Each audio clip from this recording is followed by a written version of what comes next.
I do want to say that I saw the Bob Marley biopic today. Betty and I went down and saw it Ah, at the local theater at 11:15. What a great show! You know, I covered the night Bob Marley was shot a couple of months ago, and then maybe 5 weeks or so ago, I covered the biopic. And I was actually Those were good videos for you, by the way. You got a lot of views on those, buddy. yeah, and they were so. I'd never seen the movie, of course; it hadn't even come out yet. But I was really surprised just how close those videos were to not only the night he got shot, but to the rest of his story. And I really enjoyed it. It was actually almost a little emotional watching it. You know, he died of skin cancer, melanoma at 37. And he put off having it treated. He didn't want the operation. By the time he decided he'd go have it, it was like it just spread too much, you know. How'd you like the movie in general? You know, I absolutely loved the movie. The further you got into it, the more you liked it. What do you think about this new 4-part biopic on the Beatles? yeah, right. Well, now, you know what? I haven't heard about that yet. Yeah. I forget the director. He's, renowned.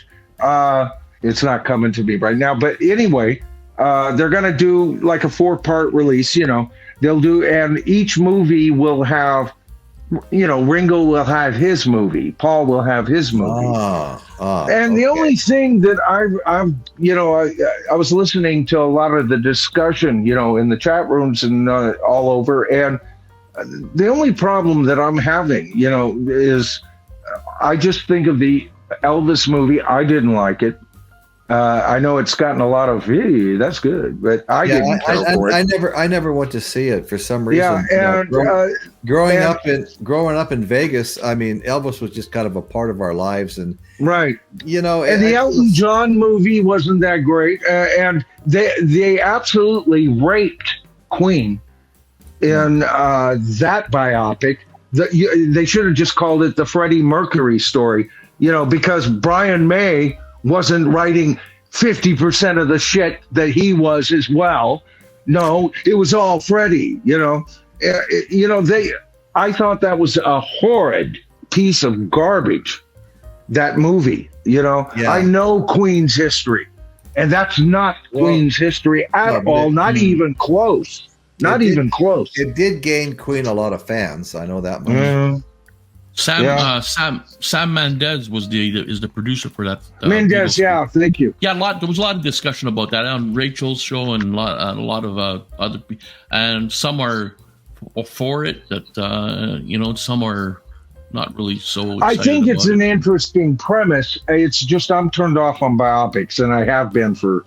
Well, I think the last biopic I even had the guts enough to sit down and watch all the way through was the Queen, and and yet I'm not against them. There are some good ones. I love the Buddy Holly story, and that wasn't even close to being true, But the spirit of his story and what he did there came out, I think, and I also like the fact that the actors actually played. The music and sang it. That was kind of cool. Yeah, that was one rare. There was one on Elton John as well. I think I've seen that one. The Elton John one, and it's. I hear it's a fantasy piece, right? Yeah. They've got to add some excitement to the movie. They can't have it just like, okay, this is what they did. They add a little bit of theater, stuff to it to make it more interesting, I suppose, I guess, right? So right, you know what I mean, right? Yeah, and it depends on my mood. If I'm if I'm gonna just sit down and my wife wants to watch something like that, I'll sit down and watch it. I'll get into it. I liked the